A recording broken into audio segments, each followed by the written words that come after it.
Be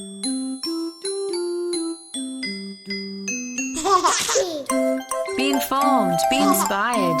Join us for the Pregnancy, Birth and Beyond show. Tune in and listen for both modern and ancient wisdom on all things maternity, parenting and sacred women's business, right here on the Pregnancy, Birth and Beyond show.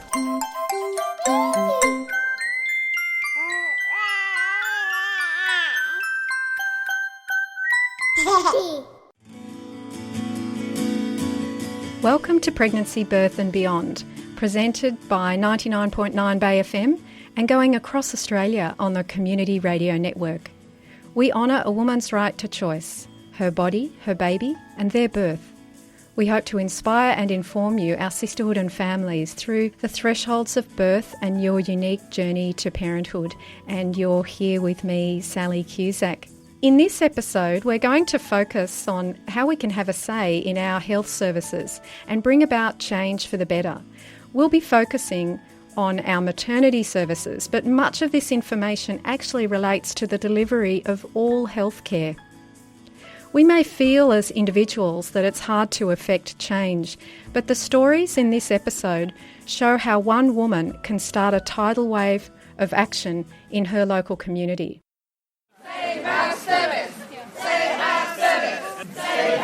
When I wrote that petition, I didn't even know whether anybody would sign it, leave alone the 4,000 signatures we got. Who am I? I'm just one person. What's my voice going to achieve? But that's where we need every little voice to step in and be a part of it. That one voice can make a difference. So it's really important to jump on board. We'll be hearing from three women, mothers of young children, becoming activists for the first time in their lives.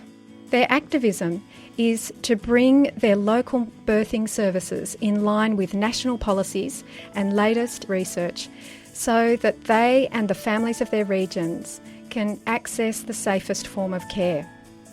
When I'm not producing this radio show or doing all the other things I do in this world, I advocate for improving our birth services. A few weeks ago, I noticed a post on Facebook that said that the midwifery group practice at Tamworth Hospital was going to shut down. A midwifery group practice gives continuity of care to pregnant women by allocating one primary midwife to follow her through her pregnancy, birth and postnatal period. Continuity of care is well recognised in all fields of health to provide the best outcomes for patients and the highest work satisfaction for their practitioners. In maternity care, it has also been found to provide many benefits to mothers and babies, such as a greatly reduced need for medical intervention, higher satisfaction among the women with their birth, and babies are more likely to survive the pregnancy, birth and postpartum periods when under this continuous care model. Continuity of care in midwifery group practices also provide their care at approximately $1,500 less per birth to the health service.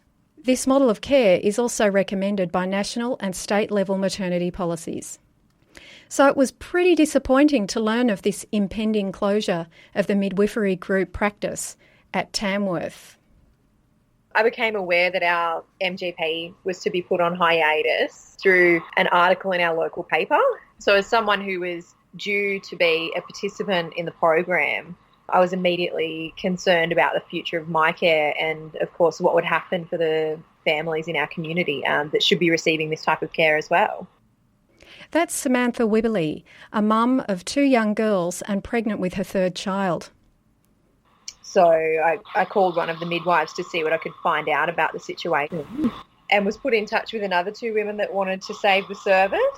So from there, we were put in touch with you as well and went on to start our Facebook campaign.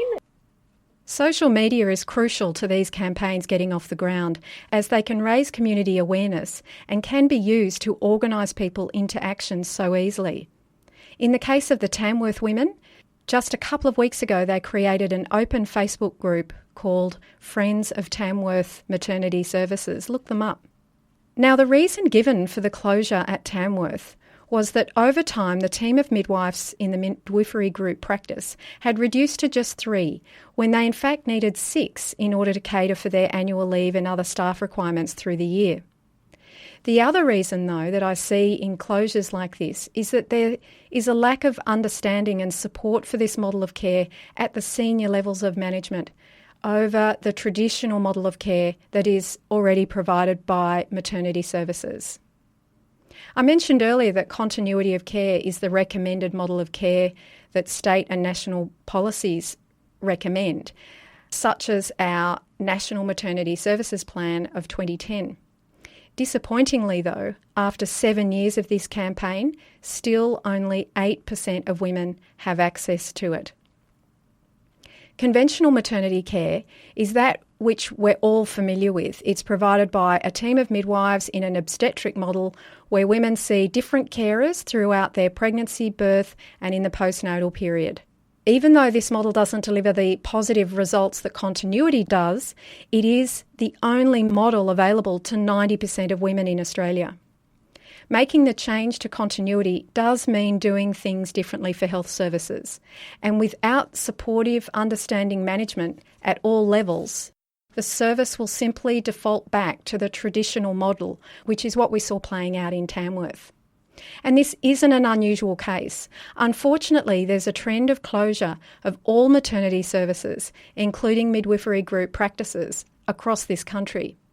In the last 20 years, over 40% of maternity services have been closed as health services continue to centralise their care.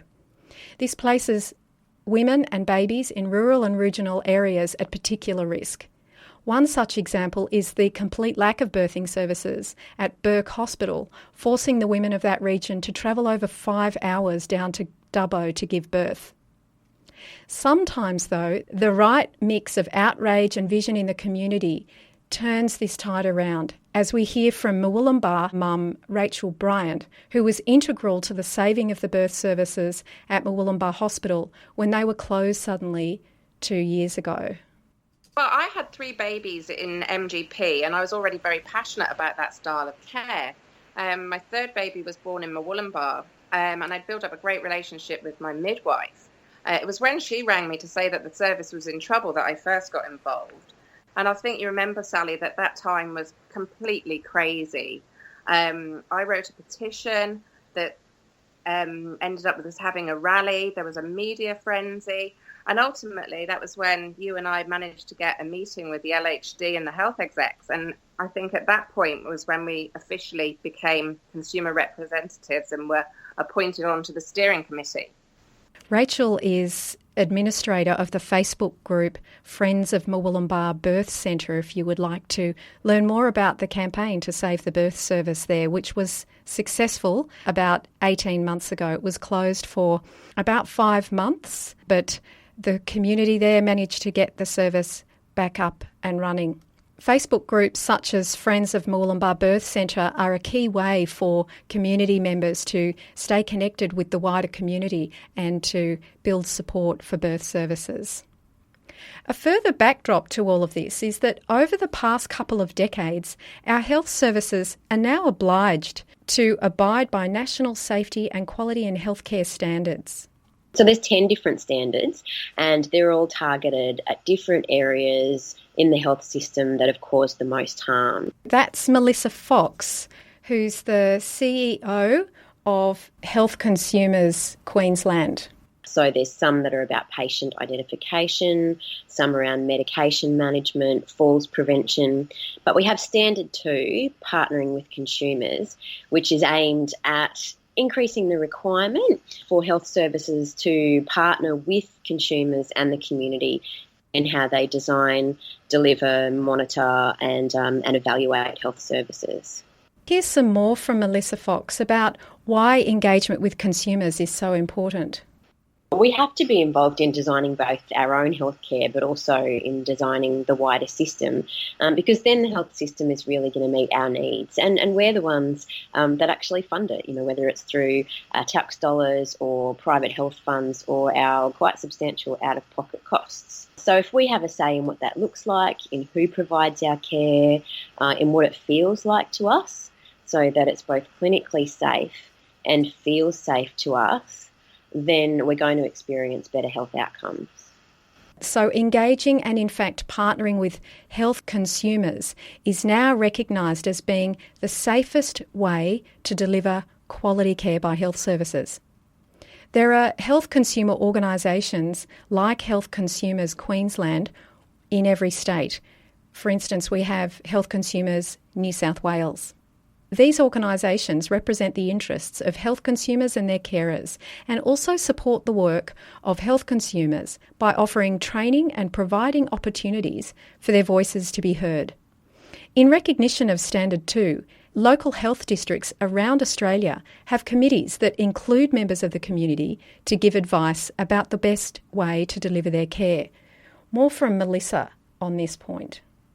It's important for all areas of the health system to partner with those receiving their services directly, whether that be services for older people, paediatric services or maternity services.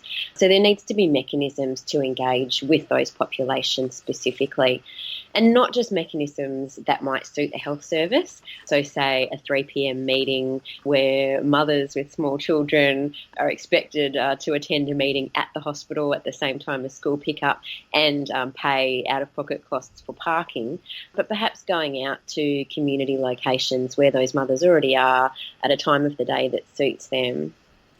From what I've seen, most health services are not engaging very much with their maternity consumers. This social group are generally in the busiest and most demanding phase of their lives, and going off to official meetings with a gaggle of babies and kids in tow is not an easy prospect. The crucial time for a local health district to get this group's feedback is then lost over that 5 or so year period. And then children start school and a mother's focus shifts to the needs for older children. So local health districts need to reach more proactively out to this group to make sure they are using their funds effectively and whether they are delivering the kind of care that women want. Pregnant women are also predominantly well, making them a unique group of health service consumers, as Melissa explains. Consumer engagement in maternity services can be quite different to other areas of health. Quite often we don't consider ourselves to be patients, and the experience of transitioning to motherhood can be one that can be quite empowering and transformational, and not only in our journey to become mothers, but in how we engage with the health system moving forward. You're listening to the Pregnancy, Birth and Beyond show, and we've been speaking about the role that the community needs to play now in improving their local health services. Specifically, we're talking about improving maternity services, but a lot of this applies to all fields of health. So National Health Standard 2, partnering with consumers, places the onus on health services to actively partner with their consumers in the planning, implementation and review of what they provide to their community. And they can't make decisions like closing down services without involving their community. Our main priority in the beginning was to obviously see our MGP remain open. The more that we learnt about the situation, the more concerns we had. One of our big concerns was that this decision was made by two executives that had no midwifery background and had not consulted with any staff or consumers.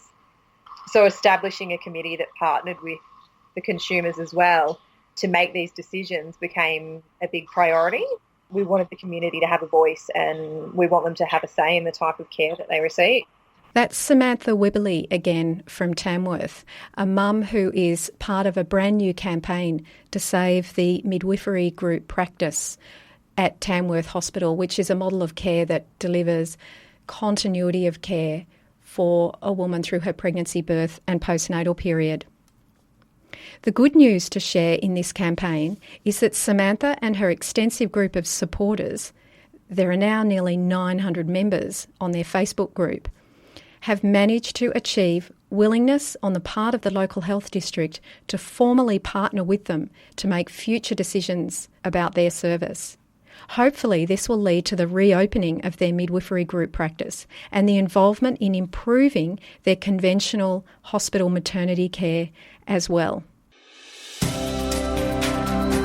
But stepping into this role hasn't been easy. It takes one or two women to